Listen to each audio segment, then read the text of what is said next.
guys, welcome back to the shop. My name's Brad. Episode 5 of Updates from the Underground, and as promised, they're only being released when I have enough content to talk about and some stuff to tell you guys. So the last episode was mid-March, I think, and here we are in mid-June. So, you know, a lot's happened. Let's see. April was a slow time here in the shop because basically out here in the Northeast Pennsylvania we thawed out, and I went fishing. And it's one of the things I really love to do. I love to bass fish, predominantly bass fisherman.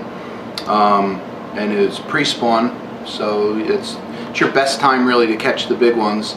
And I did good. I caught some really nice fish, and I'll show you some pictures of that. And I don't know, you know, from time to time I'd like to be able to throw some pictures up of the catches, give you a little update on that. If any of you guys like bass fishing, freshwater fishing, you know, let me know.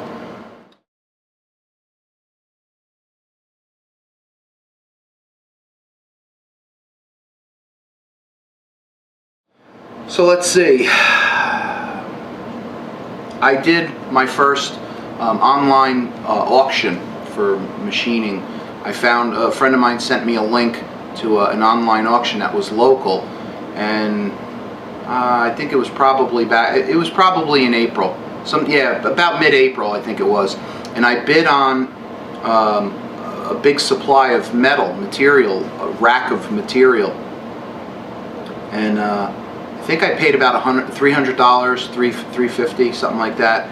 And when I got there, I was overwhelmed by how much metal was there. I really should have rented a trailer to bring it home. It was a lot of metal. And another guy called up who bid on another one of the smaller material racks. He offered to buy it outright from me, but you know, I wasn't having that. So I loaded up a lot of metal on my truck, cut it up. You know, I brought a chop saw, and you know, these were 12-foot lengths of metal, all different types of metal. There was brass, stainless, all different types of regular, just, you know, soft steel, aluminum, copper. There was Delrin. There was so much stuff. A lot of hexagon material, square stock. And the company was a hardware company. They made little pieces of hardware and fasteners and stuff like that. So the material wasn't all that big. You know, I think the biggest piece of material I got was a 2-inch round and a 2-inch square stock. So I cut up a whole bunch of metal, loaded up the truck. Is, you know, realistically what would fit and realistically what I would use. And there was still a ton of metal left over. So I had called the other guy who wanted to buy the steel, and we worked out a deal, and I basically wound up paying probably about $100. You know, he gave me $200 for what was left, and he was a real nice guy. He said, you know, just take what you want and just leave me the rest. And he got well worth his money, that's for sure. As did I. So I'll show you some pictures of all the steel and, you know, insert some video in that. So here's some of the metal that I got. You can see we got a lot of this hex material. We got aluminum. We got 304L stainless. All this is brass. We got this big hunk here of 2x2 square. More hex. More metal. More square stock, you could see, some copper. There's some 2x2. That looks like 1 inch, you know, over here, 2x2 over here, big long bar of it. There's a little piece of copper that fell. All right, so we're gonna go check out some of this metal that I got.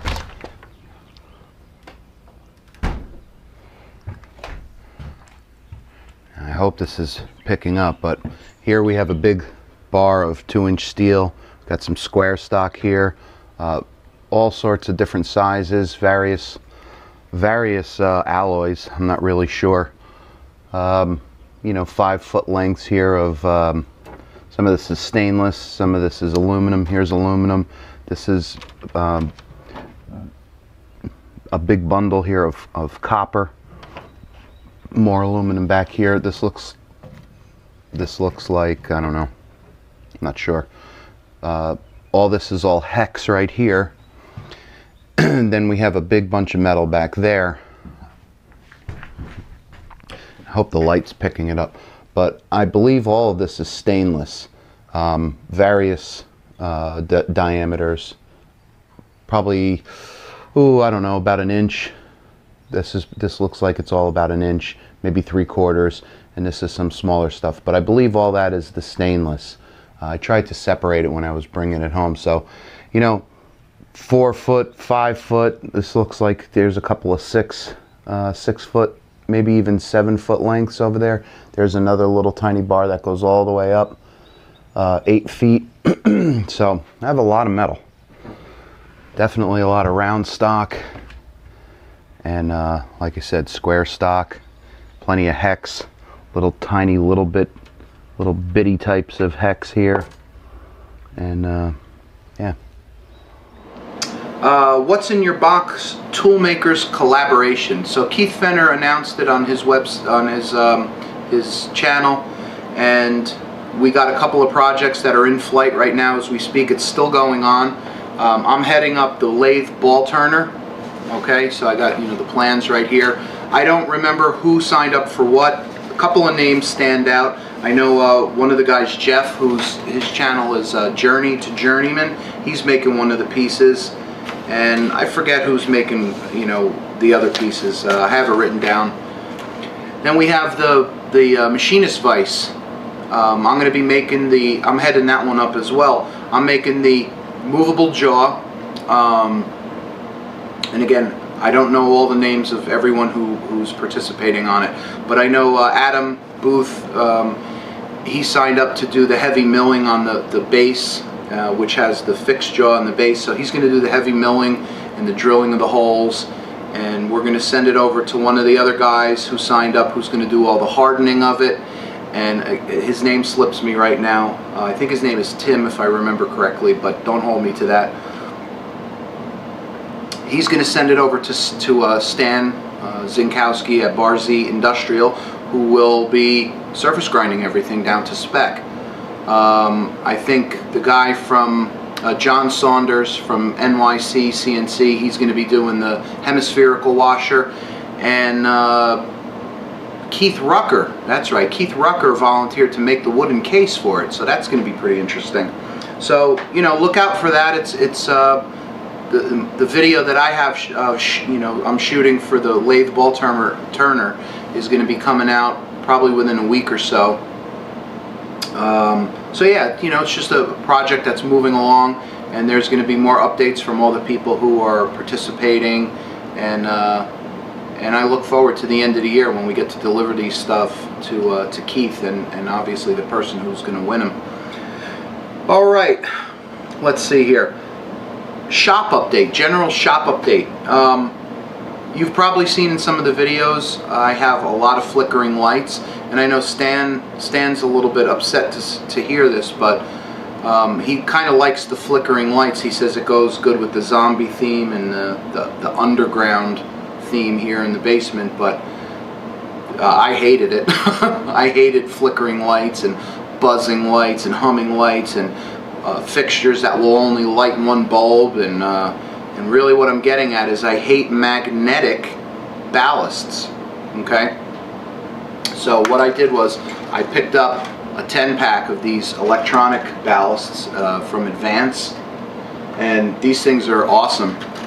Not only do they light both bulbs, right, and you know, let the lamp do what it's supposed to do, they're quiet, they don't make no noise, they don't flicker, and they also instantly, boom, they start right up, and I believe they start up all the way up to 0 degrees. So that's a definite improvement in the shop. So I'll give you a shot of all the bulbs all lit up. Finally, for once, every bulb is lit in the shop and up to full, you know, full lumens and luminosity. So it's plus I bought 2 new fixtures and I lit up the milling machine area. It was kind of dark and lonesome over there.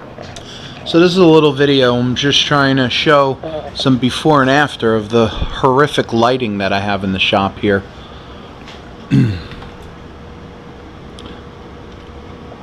So one of the things I'm going to have to do is wire this into the whole light system, because this is the one that I actually have to put on manually. And as you can see, only one bulb is lit. This one, no bulbs are lit, and it's going to be the first one I'm going to replace. Here's another one with one bulb lit. That one's got 2. This one's got 1. That's got 2, and that has no bulb. So I'm going to get 2 bulbs tonight, and going to be putting those guys in. I bought a 10-pack of Advance. These are Advance Philips Advance ballasts, electronic ballasts. No more magnets, no more humming, no more flickering, and instant on. Boom! And they're well lit, as you could see with these two. I picked these two up at Home Depot, I don't know, a couple of days ago. Replaced them, about 10 minutes each one to replace, and they are bright, very well lit. I love it. I can't wait. Because right now, if you look at the shop, man, I'm running at, I mean, if you average it all out, I'm probably running at maybe 50%, less than 50% luminosity. So in about an hour or two, the shop will be fully lit, and I cannot wait. And maybe I'll film one of these guys going in.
Bit of a juggling act here.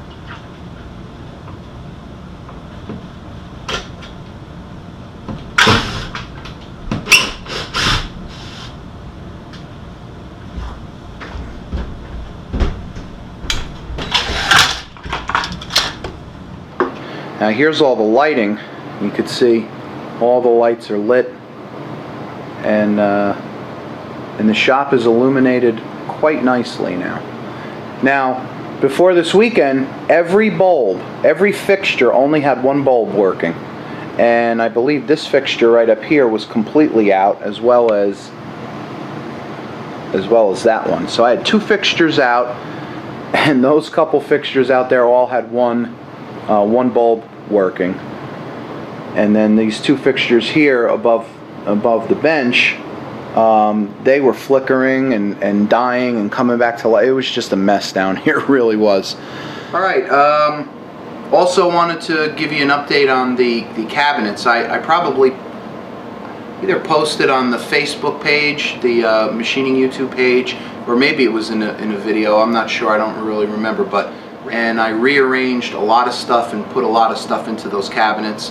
And I want to show you them, and I want to show you some new tools that we got. Now, in the past, I had a lot of my nuts and bolts in those 2 little, drawers that you get at like Sears or whatever. The blue one, the top one, is old. It was my father's, and the bottom one over there, I got that probably about 15 years ago. The drawers were cracked and broken, and it made looking for nuts and bolts very hard. So this is what I did. I moved all the nuts and bolts right into these cabinets here. Now this is 2 of those Radio Shack cabinets, right? 1, 2, and each one has 7 drawers. And I moved all the nuts and bolts into the various drawers, hardware, fasteners, all sorts of different stuff. So let's take a look. Alright, so the first drawer has machine bolts and set screws and more machine bolts and here's some wood screws. So this is really all your screws. But again, you know, easy to go in, bin type storage. And the next drawer has all nuts, bolts, washers, that sort of thing.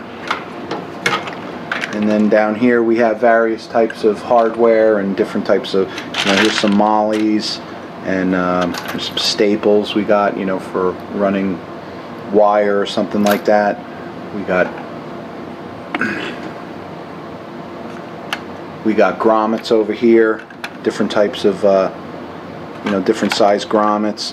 So more types of screws, fasteners, got lag bolts. All this is like every time I see any kind of brass fastener, washer, screw, bolt, whatever, this is all brass here.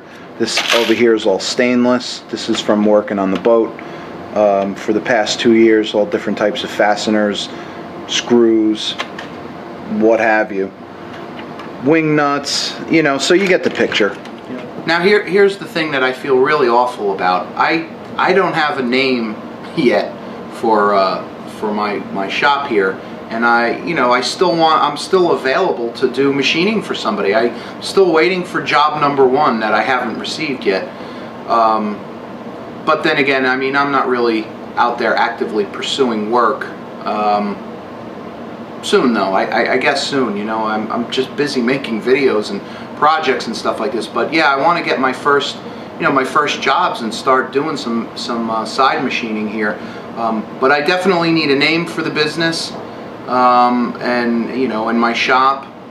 But a lot of channels, you know, have like generic names, and that's really what my generic title is for my channel. But it definitely won't be the title of my business once I start doing machining. Long story short, I want to get some stickers made, you know, and pass them out to everybody. Everybody's been sending me stickers and sending everybody stickers, and there's swag walls going on, and you know, it's kind of a way we support each other and promote each other. A lot of us are you know, pretty close friends, and we talk to each other regularly. So I want to show you the stickers and the swag that I got, and again, some new tools. And also one other last thing, a bit of a pre-announcement here. I was talking to Stan the other day and telling him that I wanted to take a trip out to California. I have a friend who just so happens to live about, I don't know, 15 minutes away from Stan, and he's a good friend of mine, and Stan's now a good friend of mine. So what better reason to go to California, right? So I'm going to start looking and planning, you know, a visit out to him, you know, to my friend as well, who I grew up with, and to Stan, and, you know, possibly try to see some of you other California guys. And I don't know, you know, we'll all go out to lunch and have some beers and laughs and maybe make some videos or something. So, you know, it's still in its planning stage, so I'll keep you updated on that. So, all right, let's take a look at some of the stickers we got and the tools, and that'll be that. All right, so the first, in no special order, all the swag is we got from Randy Richard. He sent me a sticker, so thank you, Randy. And a lot of you guys out there, because of the What's in Your Box Toolmakers collaboration, I've been able to reach out and you know, kind of meet over the phone and actually speak to, and everybody who I've met is just incredibly warm and friendly. And some of the guys out there, I literally feel like I've known them my whole life. So Randy, here's your sticker, so thank you for that. I'm going to find an area of the shop here to display all of my swag that I've got. And we got Keith's Get Her Done. Ray Cornelia, this is one of the guys who I feel like I've known him my whole life. He's originally from Pennsylvania, and we couldn't stop laughing. First time on the phone, and we just couldn't stop laughing. So he sent me a full compliment. I got 3 stickers and a card. So thank you, Ray. Brad over at Tactical Keychains. Okay, I like your name and your products. Herb Blair. Herb sent me a sticker and his card. Thank you, Herb. got some swag from Adam. This is one of the stickers that I had bought when he ran his sticker campaign. This is really cool. High quality sticker. I got Adam's card, and just recently I got some more, you know, regular stickers. Only got the black one, Adam. Where's the white one, man? I got shortchanged. Just kidding. And last but not least, James Green. James sent me a sticker of his 101st Airborne Division Eagle Dust-Off. Now that is cool. Very cool. I got his YouTube channel sticker, and he sent me a nice pad and pen. Cross pen and a pad. And I'm telling you, James, I use this all the time. I probably used about 10 or 15 sheets of it, and the pen writes like a dream, so thank you very much for that. You know, useful gifts are very, very good. So recently I got into some insert tooling. You know, there's been a lot of, you see a lot of the talk and the chatter on Facebook, free samples that were being given out. So I signed up for my free samples, and you know, this is a while ago, so this might not be news. But I got my free samples, and then I thought, well, I need some holders to hold them in. So first and foremost was the CCMT inserts that I got. Now I had a CCMT high-speed steel CCMT holder, and I ordered the carbide, and then I had ISCAR come down, and they gave me 2 free samples to try, and they're pretty cool. They work out good, but I was really before I continue, then we got the parting tool. Now I've never had good success with parting at all, and there's reasons for that. Mainly because of my chuck, and I'll get into that in a second. But ISCAR came, the rep came down, he brought this tool over, and this is let's see, DGTR 16B-2D32. It's a parting tool, and these inserts are not cheap. They're if I remember correctly, a package of 10 was like $200. So these are almost $20 a piece, or maybe they're slightly over $20 a piece. They got 2 ends. The good news is that they last a very long time. But parting is now very easy for me. I mean, it's pleasurable. I could part off with no problem, and at least for me, well worth its weight in gold. That's for sure. So now, with the CCMT, I was getting a lot of chatter. I mean, a lot of chatter. And I reached out to Adam, actually, and I was asking him, you know, any reason why you think this is chattering? Could it be because my lathe is too small? Now I have a South Bend 13 with a... I just found out it has a 1 horsepower motor. The original spec on the machine was a 2 horse, but somebody, you know, the original owner or some previous owner swapped it out and put the motor that should be on a heavy 10. So it's a 1 horsepower motor. Needless to say, you know, I was second guessing my machine and the rigidity of my machine, and I was talking to Adam about it, and he looked and he said, you know what, I think your chuck is sticking out very, very far, you know, past the headstock. Now I had made the chuck backplate. In fact, I'm gonna show it to you right now. So here's my chuck backplate. This is gonna adapt a Buck Adjust True, and it's an older one. It's like a 7. I forget how big it is, but like 7.5. It's a weird oddball size chuck. And when I talked to Buck, they said, yeah, it's an older model. We don't make it anymore. Blah blah blah. So I machined this backplate. Right, this was about 8-inch slug of ductile steel. You know, I cut the taper in here. You know, drilled the holes for the studs and the capture screws and whatnot. But as you could see, right, this is very long. Then you have the thickness of this. You know, add that to the chuck, And then you know, the cam lock already has, you know, the cam lock portion that's sticking out past the bearing of the spindle we're talking about in the headstock. So you have about this much of the cam lock part of the spindle, then you have this piece, then you have this, then you have the chuck, then you have your work. So when I reached out to Adam, he said, "Man, your chuck looks like it's sticking way too far past your headstock's too far out." That could be the problem why you're getting a lot of chatter. It acts, you know, the longer it is, it acts more of a lever to pick that up. And if you know anything about a South Bend lathe, the spindle rests on plain bearings.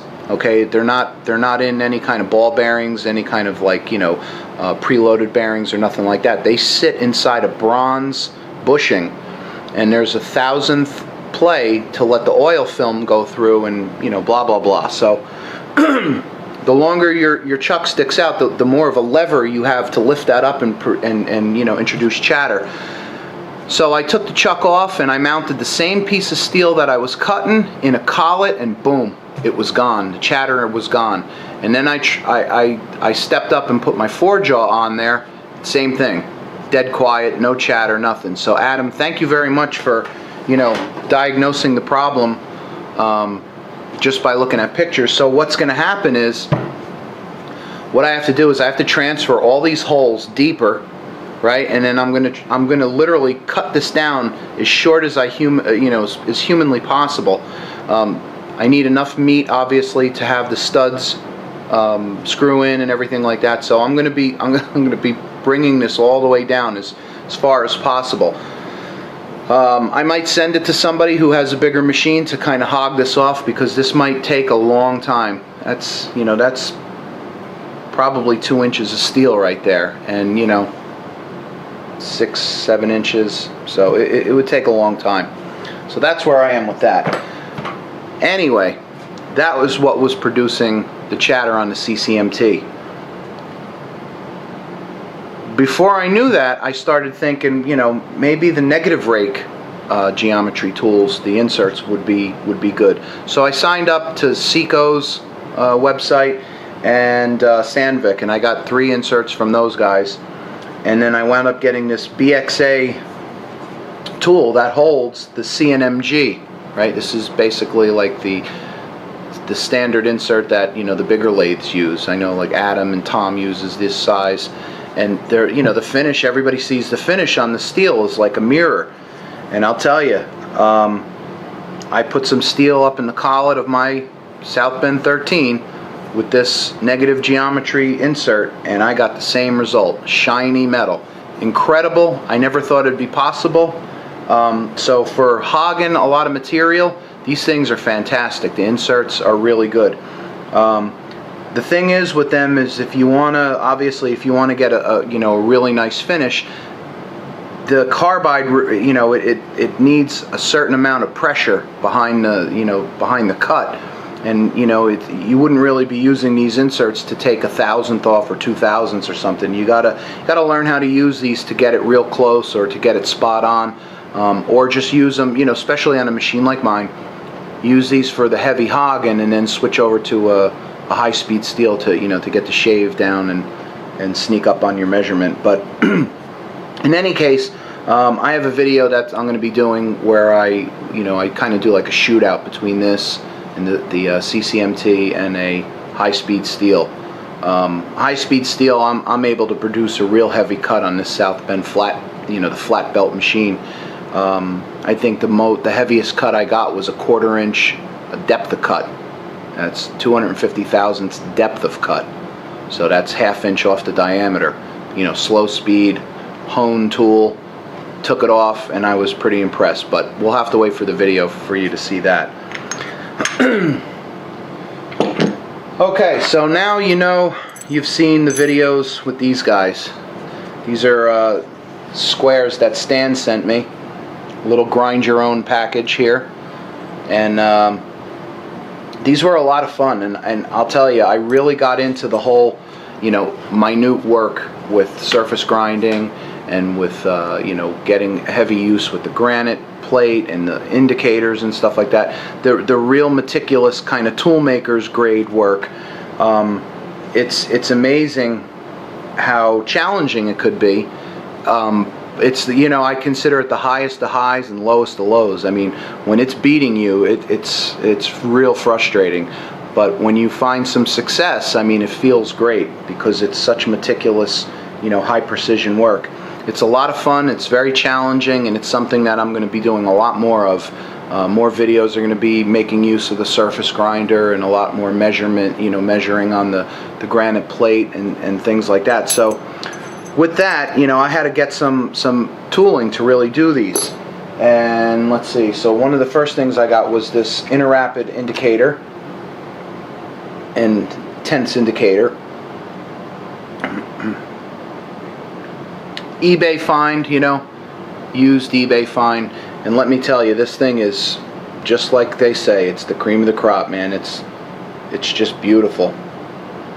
It's very well made. It's precise, and one of the nice things about it is it's known as a dampened indicator. So, you know, when you move it, it doesn't freak out. You know, it has a more gentle move, sweep and flow and everything like that. So I absolutely love this indicator. You know, you get them for under $200, well under $200 used, even a tense indicator like this. So just keep your eyes out on eBay. They're there all the time, because now that I got one, I always watch and I look and I see them all the time. I see, you know, I even saw one where it was, I think, about $180 for brand new ones. I also got another tense indicator, a Mitutoyo. You know, because I see a lot of people using these. I see Stan uses one of these, not this exact model, but he uses the Mitutoyo. Don Bailey from Suburban Tool uses something just like this. And this one is a fast acting, you know, so technically it freaks out if you really step on it. But, you know, just another high quality indicator, tented indicator, and inexpensive. This was, I think I got this on, it was eBay, but I think it was Zorro Tools, and probably about $130, $135. Well worth it. Great indicator. I do like it because it is fast acting, and it's what I find it useful for is when you're sweeping across something, how fast the indicator moves, how dynamic it is, will give you a good reading of like what your surface is like. Now, by way of comparison, I could sweep this across my sign bar, for instance, right? I have a sign bar, the brand name is Vis, right? Polish made, and the surface of that looks like it's lapped. It looks surgical. It looks, you know, like a mirror. And when you sweep the indicator across it, it doesn't move. I mean, and even if it did move, you know, it would just be smooth. This gives a good indication of how rough a surface is because of how, you know, chattery it behaves. All right, so I got this guy too. This is a Suburban Tool sign vise, and I'm not sure if the person knew what they actually had, but this was had at a good price. You know, a lucky eBay find, if you will. You know, it's got fingerprints on it, and it's got like a little abrasion, like a scratch on here. But I really don't think this thing saw any work in its whole life. It probably sat on a shelf somewhere. I mean, it's still stiff. You know, there was like a little spot of surface rust that I removed. But this is part of the, I think it's called the S1 system, where this will bolt right to a 6-inch or 12-inch sign plate. But I really like this. This is nice. I mean, this will come in handy with all the different types of things that I plan on doing with the surface grinder and you know, that sort of work. All right, the next one we got again was another lucky eBay find. This here is the Suburban Tool S1. I think it's called the S1, yeah. SP66 S1. It's a 6x6 sign plate. Now, this had some surface rust on it. No pitting, fortunately. Just staining, if you will. You know, you could see some of the stains on there. and on some of these fences. Although the outside of the fence isn't really critical or crucial, just this inner surface, obviously. But again, you know, it's in real nice shape for the price I paid for it. There's no rusting or pitting on the bar actually down here, and you know, and it's Suburban tools, so you can't argue with that. And the nice thing about it is both of these work in conjunction with each other.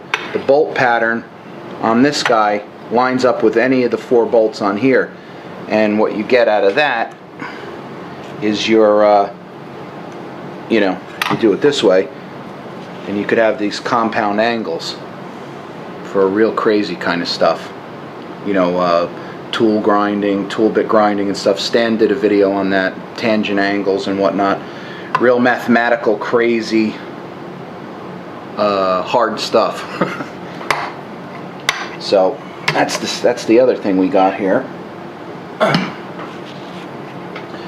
And last but not least is I got myself a granite standard, and this is a square standard. The company, the brand is called Ron Granite. I hope I'm pronouncing that right. Ron, from Dayton, Ohio, and you know, silky smooth here and here. What I'm going to do is I'm going to send this over to Stan and let him, you know, check it with his Square Master, and then depending on how good or bad it is, we'll see if it needs to be we'll see if it needs to be calibrated. And if it does need to be calibrated, then maybe we'll send it over to Standridge and see if they could do something with it. But that's if it's needed. Who knows? This thing could be, you know, perfect. But we'll have to wait and see.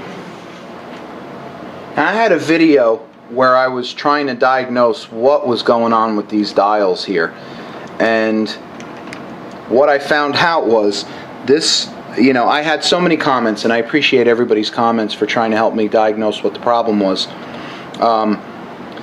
So what was happening was, you know, this set of dials right here, right? It was binding on this cup, okay? And what I had done was I removed all of this, and around there's the screw has a nice solid diameter deep inside here, and I subtracted that measurement from the inside of this cup right here, and found a gauge pin that I can use to basically center this cup a lot better on the screw, because there's 3 screws that holds this cup to your bushing here, and honestly, it can move. There's a lot of different space where it can move, and to get it just perfect is tricky. So using the gauge pins, I was able to basically center this thing and get it concentric, you know, get it perfectly concentric with the inner screw. Once I've done that, you know, perfect. I mean, this, you know, the dial spins nice and free now. There's 0 binding. It's just a pleasure to use. I mean, it's like a brand new item now. So I can, you know, I could set my dial to wherever I need to go, you know, right here, lock it down, and then I'm good to go. And then there's no binding. You know, the two dials move beautiful without any problems. So very happy about that. Now, a week ago, it was the anniversary of D-Day, and around here in Pennsylvania, out in Reading, I forgot what it's called actually, the Reading Airport or the Mid-Atlantic something or other, but in Reading there's an airport, Reading, PA. They have an airport, and every year they have what's known as a World War II weekend. It's 3 days, Friday, Saturday, Sunday, and if you've never seen it and you're a fan of World War II, it's nothing short of incredible. They have B-29 bomber flying around, P-51 Mustangs, Spitfires, Japanese Zero, I think it's a Japanese Zero, tanks, Jeeps out the wazoo, guys dressed in every country that fought in the war. There are, you know, reenactors and people dressed up in the authentic suits. You have American soldiers walking by. You have a group of Nazis walking by. You know, you got Japanese kamikaze guys walking by. I was online. I was baking out in the sun, waiting online to get like a cheeseburger, and behind me is this Japanese pilot with the sheepskin lined jacket, you know, the bomber jacket, leather, the helmet liner or whatever you call it, with the goggles and stuff. And I'm just thinking, my God, this poor guy, he's a kid. He's probably 17, 18 years old, dressing up, you know. Guy must be cooking out there in the sun. But incredible presentation they have. They have Abbott and Costello impersonators. They have a motorcade with President Roosevelt going by. They have a group called the Manhattan Dolls. 3 girls singing, like, you know, things like "In the Mood" and what is it? The Boogie Woogie Bugle Boy of Company C. All types of, like, you know, that World War II era music. Super cool, a lot of fun, great place for kids to go. I mean, you know, kids love to play Army, and you can go from tent to tent, and, you know, there's weapons tents, there's medical tents, there's, you know, like I said, there's tanks, there's motorcycles, there's a flea market, you know, and the kids get together and they play Army and they play war, and, you know, they get to hold real machine guns and stuff. And then there's a reenactment of the raising of the flag of Iwo Jima. You got a P-51 flying by and a Japanese Zero's chasing it, and they're shooting blanks at it and stuff. An incredible day out. So I'll put some videos and pictures up of that as well. I know, you know, I'm sure a lot of you guys out there are World War II fans, as am I. So we'll take a look at that too. Dissipated over there, like the Iwo Jima. See, they're flying. They're doing like a. Look at that. The blue one is called a helicopter. They're pretty cool. They're wearing something like that. Emily, thanks for buying that.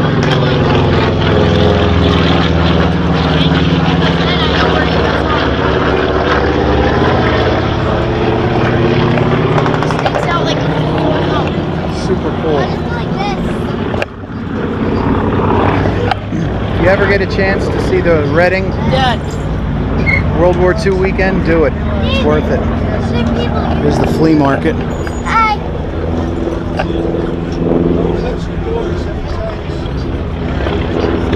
They're doing some kind of a bombing mission.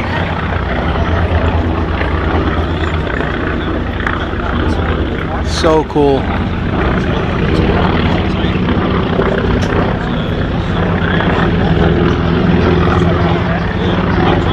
Kurt, that's something else, ain't it? Look at this.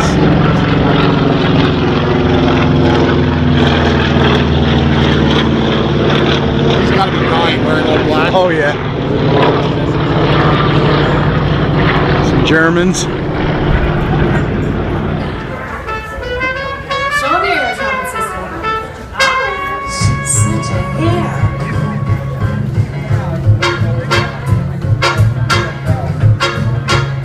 He was a famous trumpet man from out Chicago way. He had a boogie style that no one else could play. He was a top man at his craft. But then his number came up and he was gone with the draft. He's in the army now, I'm going to reveille. He's a boogie woogie bugle boy of company me. He made a go of you, all his stuff was same. It really brought him down because he couldn't jam. The captain seemed to understand.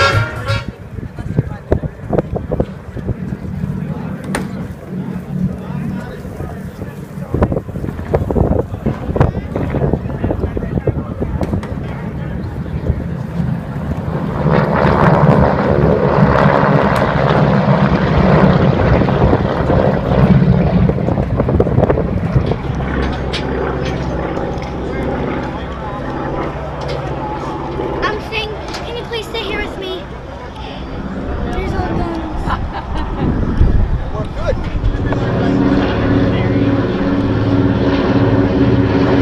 There they go.